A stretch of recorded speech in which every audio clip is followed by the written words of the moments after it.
जरा सोचो, अगर तुम्हें 40 करोड़ रुपए दिए जाएं, वो भी सिर्फ इस चीज के लिए कि तुम्हें बस एक बड़े से व्हाइट रूम में लगातार 50 दिनों तक बिना बाहर आए रहना है। कुछ ऐसा ही होता है केट और माइक के साथ। कहानी की शुरुआत में हमें एक कपल केट और माइक को एक बड़े से व्हाइट रूम में घूमता हुआ दिखाया जाता है। इस रूम में सभी चीजें व्हाइट कलर की थी। दरअसल केट और माइक पर वुआन नाम की एक डॉक्टर एक्सपेरिमेंट कर रही थी, जिसमें इन दोनों को इस व्हाइट रूम में लगातार 50 दिनों तक बिना बाहर आए रहना था। और अगर वो दोनों उस रूम में 50 दिन तक रुक गए तो उन्हें $5 मिलियन यानी 40 करोड़ रुपए इनाम के तौर पर मिलेंगे। लेकिन अगर उन दोनों में से किसी एक ने भी हार मानी तो ये इनाम घटकर $1 मिलियन यानी 8 करोड़ रुपए ही रह जाएगा। इस एक्सपेरिमेंट के रूल के हिसाब से इस रूम में उन दोनों के अलावा और कोई नहीं रहेगा, ना ही वो किसी से मिल पाएंगे और इनके पास एंटरटेनमेंट का भी कोई जरिया नहीं होगा। अब ये दोनों बहुत खुश थे क्योंकि इन्हें लग रहा था कि ये पैसे कमाने का सबसे आसान तरीका है। यहाँ पर ये आपस में डिस्कस करने लगते हैं। केट माइक से कहती है कि मैं इन $5 मिलियन से अपने सारे सपने पूरे करूंगी। वहीं माइक इन पैसों को पार्टीज में उड़ाने का प्लान बनाता है और केट से कहता है कि इतना पैसा आने के बाद हमें कभी भी पैसों के बारे में सोचना नहीं पड़ेगा। थोड़ी देर बाद उनको एक AI डिवाइस की आवाज आती है जो उन्हें यहाँ के रूल्स के बारे में बताती है कि अब वो लोग एक इमैक्युलेट रूम में हैं। इस रूम में उनके पास सिर्फ एक बेड, एक बेंच और एक सिंपल सा बाथरूम था, जहाँ पर एक मॉनिटर लगा हुआ था जिसमें इस रूम में रहने के सारे रूल्स लिखे हुए थे, जिनमें से एक रूल ये लिखा हुआ था कि एक टाइम पर एक ही इंसान बाथरूम का इस्तेमाल कर सकता है। यहाँ दीवार पर एक रेड बटन भी था जिसको प्रेस करके उनमें से कोई भी हार मानकर यहाँ से बाहर जा सकता था। वहाँ लगे मॉनिटर पर टच करके वो लोग अपने लिए खाने पीने का सामान मंगा सकते थे और एग्जिट डोर के ठीक ऊपर एक बड़ी सी क्लॉक लगी हुई थी जिसमें उनके 50 दिनों का टाइमर चल रहा था। इस रूम में कैट और माइक के लिए डेली न्यूट्रिशन का एक डिजाइनर बॉक्स आता था जिसमें उनके खाने पीने का सामान होता था। रूम की लाइट्स रात होने पर ऑटोमेटिकली ऑफ हो जाती और सुबह होने पर ऑटोमेटिक ऑन भी हो जाती थी। इस रूम में समय के साथ साथ सुबह, दोपहर, शाम और रात होने की अनाउंसमेंट AI डिवाइस से की जाती थी, जिसका मतलब होता था कि अब उन्हें आराम करना चाहिए। स्क्रीन पर टच करके वो अपने लिए अलार्म भी लगा सकते थे। माइक यहाँ ऐसे रहने लगता है जैसे कि उसके वेकेशन चल रहे हों, इसलिए वो हर रात देर से सोता था। वहीं केट अपने लिए एक अलार्म सेट करती है ताकि वो अपना एक रूटीन बना सके। अब वो दोनों अपनी पहली रात यहाँ एक ही बिस्तर पर बिताते हैं। सुबह होते ही केट नहाने के लिए बाथरूम में जाती है और वहाँ शीशा देखती हुई खुद को कहने लगती है कि हमें इस चैलेंज को हर हाल में जीतना है। नहाने के बाद वो अपने कपड़े बाथरूम की लॉन्ड्री में धोने के लिए दे देती है, जिसके बदले में उन्हें सिंपल सा प्लेन पजामा और टी-शर्ट्स मिलती हैं। वो दोनों आपस में मस्ती करते हुए कहते हैं कि चलो इन लोगों ने कम से कम उन्हें रंगीन कपड़े तो दिए। कुछ टाइम बिताने के बाद केट सोचती हुई माइक से बोलती है कि आखिर डॉक्टर वुआन ये एक्सपेरिमेंट क्यों कर रही है। माइक केट से बोलता है कि मुझे इसके बारे में नहीं पता। उन दोनों को बस इतना पता था कि उन्हें 50 दिनों तक यहाँ रहना है, जिसके बदले उन्हें 40 करोड़ रुपए मिलेंगे। इसके बाद माइक और केट खुद को बिजी रखने की कोशिश करते हैं। केट अपना मन शांत करने के लिए मेडिटेशन करने लगती है। वहीं माइक घूर घूर कर उस क्लॉक की ओर देख रहा था जिसमें 50 दिन का टाइमर चल रहा था। बैठे बैठे माइक अजीब अजीब सी बातें सोचने लगता है, जैसे कि यहाँ की दीवारों का रंग सफेद ही क्यों किया गया है। केट उसे बार बार कहती है कि उसे लगातार उस क्लॉक की ओर नहीं देखना चाहिए, बल्कि उसे यहाँ टाइम बिताने के बाद मिलने वाले 40 करोड़ रुपए के बारे में सोचना चाहिए। लेकिन माइक के लिए ये बिल्कुल भी आसान नहीं था, क्योंकि वो कुछ दिन से सही से अपनी नींद भी पूरी नहीं कर पा रहा था। वहीं केट अपना डेली रूटीन जारी रखती है और वो माइक का ध्यान उस क्लॉक से हटाने के लिए उसे कुछ टाइम रनिंग करने को कहती है। जब केट मेडिटेशन कर रही होती है तो माइक भी उसे देखकर रनिंग करने लगता है। इसके बाद टाइम पास करने के लिए वो दोनों बच्चों वाले गेम्स खेलने लगते हैं और साथ ही डांस करते हैं। यहाँ पर जैसे ही वो दोनों अपने कपड़े लॉन्ड्री में धोने के लिए देते हैं तो वापस उन्हें वही सेम पजामे मिल जाते हैं। ऐसे ही कुछ हफ्ते बीत जाने के बाद कुछ ऐसा होता है कि माइक को उस रूम में एक कीड़ा दिखता है और वो उससे बात करने लगता है। माइक उसे खाना खिलाने की कोशिश करता है, लेकिन जैसे ही वो फर्श पर अपने मिल्क शेक की कुछ बूंदे गिराता है तभी AI डिवाइस की आवाज आती है जो उसे कहती है कि ये खाने पीने का सामान सिर्फ तुम दोनों के लिए है। माइक यहाँ पर थोड़ा परेशान हो जाता है और उस AI डिवाइस से कहता है कि ये कीड़ा यहाँ भूख की वजह से मर जाएगा, इसलिए मैं बस इसे यहाँ से बाहर निकालने की रिक्वेस्ट कर रहा हूँ। केट माइक को समझाने की कोशिश करती है कि जिस स्पीकर से AI डिवाइस की आवाज आती है वो दोबारा किसी चीज को नहीं दोहराता, लेकिन माइक केट से कहता है कि मुझे इस कीड़े को बाहर निकालना ही पड़ेगा वरना ये यहीं पर मर जाएगा। इतना कहता हुआ वो उस रूम में लगे रेड बटन की ओर जाने लगता है। यहाँ पर इन दोनों के बीच बहस होने लगती है। केट कहती है कि वो बटन दबाने पर हम ये चैलेंज हार जाएंगे और उन्हें यहाँ से खाली हाथ बाहर निकाल दिया जाएगा। हालांकि माइक बाहर नहीं जा रहा था, वो बस उस कीड़े को बचाने की कोशिश कर रहा था। इसके बाद माइक उस कीड़े को नीचे रखकर केट को कहता है कि ये कीड़ा एक लिविंग थिंग है और तुम्हें इस पर जरा सी भी दया नहीं आ रही। जिस पर केट उससे कहती है कि तुम्हें ऐसा इसलिए लग रहा है क्योंकि तुम एक वेजिटेरियन इंसान हो। ऐसे ही काफी देर तक इनकी बहस चलती है और गुस्से में केट वहाँ से आगे बढ़ने लगती है कि तभी बातों ही बातों में गलती से उसका पैर उस कीड़े के ऊपर टिक जाता है, जिससे वो कीड़ा वहीं पर मर जाता है। केट माइक से बोलती है कि ऐसा उससे गलती से हुआ है, लेकिन माइक ये मानने को तैयार नहीं होता और गुस्से में आकर वो एक कोने में अपना पूरा दिन बिता देता है। इस रूम के रूल्स के अकॉर्डिंग उन्हें 2 ट्रीट्स लेने की परमिशन थी, इसलिए माइक केट से कहता है कि मैं अपनी एक ट्रीट लेने वाला हूँ। केट उसे याद दिलाती है कि ऐसा करने से उनके प्राइज मनी से $1 लाख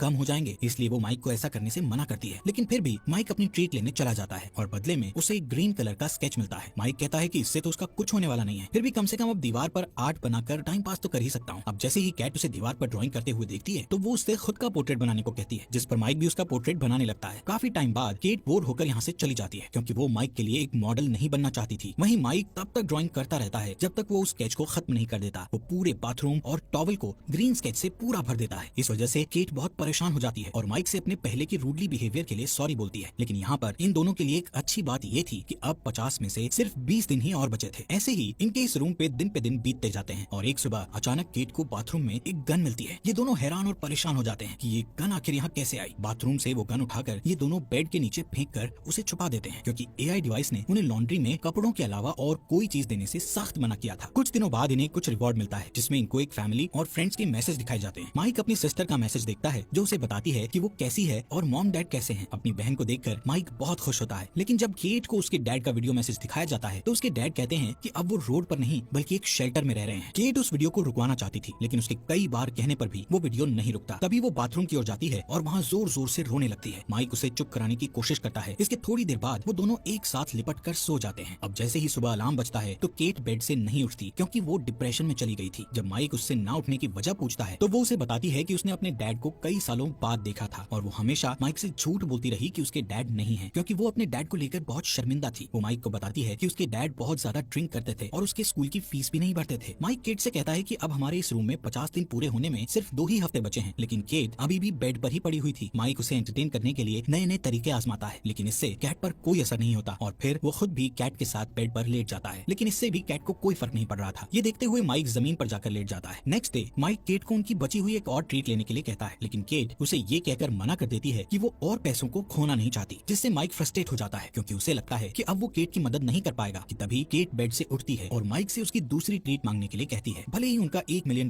का नुकसान हो जाए। तभी माइक दूसरी ट्रीट के लिए मॉनिटर पर टच करता है, जिससे उस रूम का डोर ओपन होता है और एक नेकेड लेडी रूम के अंदर आती है, जिसका नाम साइमन होता है। उसको ऐसे नेकेड देखकर माइक हैरान हो जाता है। साइमन भी डॉक्टर वुआन के इस एक्सपेरिमेंट के बारे में कुछ नहीं जानती थी, क्योंकि वो सिर्फ एक एक्ट्रेस थी जिसे इस काम के लिए पैसे दिए गए थे और वो पूरे महीने के लिए यहाँ बुक थी। साइमन को इस रूम में केट और माइक के साथ सिर्फ 24 घंटे ही गुजारने थे। केट माइक से कहती है कि वो अपनी टी शर्ट उतारकर साइमन को दे दे, ताकि वो थोड़ा बहुत अपने आप को कवर कर सके। साइमन माइक की ड्राइंग को देखकर उसकी तारीफ करने लगती है, जिससे केट को और भी ज्यादा गुस्सा आता है। रात होने पर माइक उन दोनों लड़कियों को बेड पर सोने के लिए कहता है और खुद जमीन पर सो जाता है, जिसके बाद केट को इन दोनों की हरकतों से बहुत ज्यादा चिढ़ हो रही थी, इसलिए वो माइक को भी बेड पर सोने के लिए बुला लेती है और खुद इन दोनों के बीच में सो जाती है। यहाँ पर पूरी रात केट को चैन से नींद नहीं आती और सुबह जब वो उठती है तो वो देखती है कि साइमन बेड पर नहीं है। ये देखकर वो सोचती है कि शायद साइमन यहाँ से जा चुकी है, लेकिन दरअसल साइमन बाथरूम में थी और वहाँ वो बिना कपड़ों के नेकेड घूम रही थी। केट ये चीजें और झेल सकती थी, इसलिए वो शांत रहती है। इसके बाद वो तीनों रूम में यहाँ वहाँ डांस करना स्टार्ट कर देते हैं, एक दूसरे को किस करने लगते हैं। इससे माइक को इतना ज्यादा नशा चढ़ जाता है कि उसे हेलुसिनेशन होने लगते हैं। उसे अपने हर तरफ खून ही खून दिखता है। माइक अपने आप को पानी में डूबता हुआ देखता है। वहीं पानी में उसे अपना छोटा भाई भी दिखता है जो उसके साथ ही डूब रहा था। इसी बीच केट और साइमन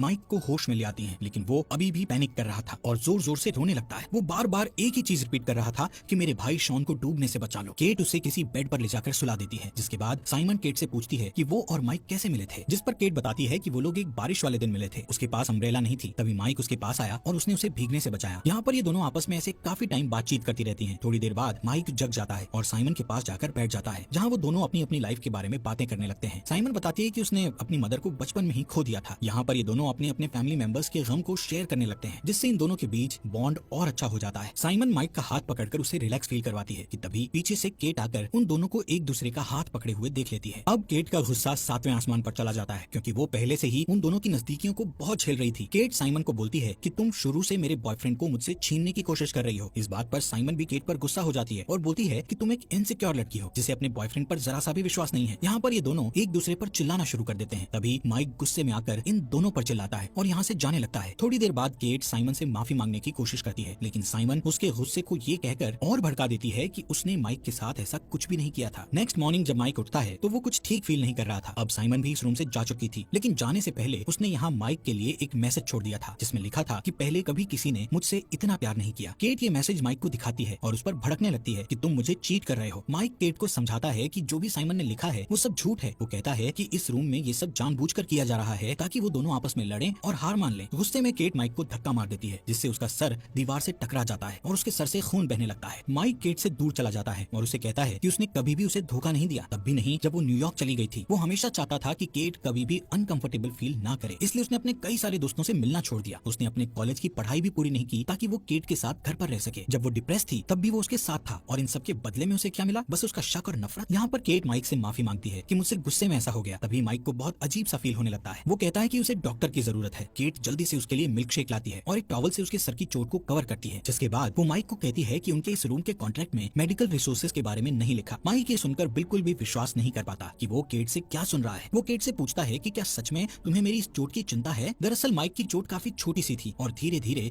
उससे खून आना बंद भी हो जाता है, लेकिन माइक ये बात सोचकर बहुत परेशान होता है कि क्या होता अगर केट गुस्से में उस पर और ज्यादा घातक हमला करती। शायद अब तक तो उसकी मौत भी हो चुकी होती। वो केट से कहता है कि पैसों के लिए वो उसे जान से भी मार सकती है। अब माइक केट से कहता है कि बाहर में गया पैसा, मुझे इस रूम से सबसे ज्यादा नफरत हो गई है। माइक डिसाइड करता है कि वो यहाँ से बाहर चला जाएगा। केट उसे बाहर जाने से मना करती है और कहती है कि अगर वो यहाँ से बाहर जाने की कोशिश करेगा तो वो उसे शूट कर देगी। माइक उसकी इस बात को इग्नोर करता हुआ रेड बटन दबा देता है और व्हाइट रूम से बाहर निकल जाता है, जबकि उसके 50 दिन होने में सिर्फ चंद ही दिन बाकी थे। माइक के यहाँ से जाने के बाद केट सो जाती है और पूरा दिन उदास रहती है, जिसके बाद वो माइक की पेंटिंग देखते हुए उसे याद करती है। केट के अब इस रूम में सिर्फ 2 ही दिन बचे थे जिससे वो इस चैलेंज को जीत जाती, लेकिन केट 2 दिन पहले ही उस रेड बटन को दबाकर यहाँ से बाहर निकल जाती है। कुछ महीने बाद हम माइक को जॉगिंग करते हुए देखते हैं, जो अब सिंगल था। जॉगिंग करते वक्त वो केट की बिल्डिंग के पास से गुजरता है। रास्ते में अचानक वो केट से मिलता है। यहाँ हमें पता चलता है कि उस रूम से बाहर आने के बाद कई महीनों तक ये दोनों एक दूसरे से मिले भी नहीं थे। इसके बाद ये दोनों यहाँ से साथ मिलकर डिनर पर जाते हैं। रास्ते में माइक केट से पूछता है कि क्या उसने उस रूम का रेड बटन दबा दिया था। केट इसका जवाब नहीं देती, लेकिन वो जो कुछ भी हुआ उसके लिए माइक से माफी मांगती है। जब वो दोनों यहाँ से चले जाते हैं तब कैमरा एक बिल्डिंग पर फोकस करता है जिस पर ये साफ साफ लिखा था कि इस बिल्डिंग का निर्माण एक बहुत बड़े डोनेशन से हो पाया है, जिसके डोनर ने अपना नाम नहीं बताया। मूवी के एंडिंग में हम देखते हैं कि उसी रूम में एक नया कपल इस चैलेंज को एक्सेप्ट कर लेता है और ये मूवी यहीं पर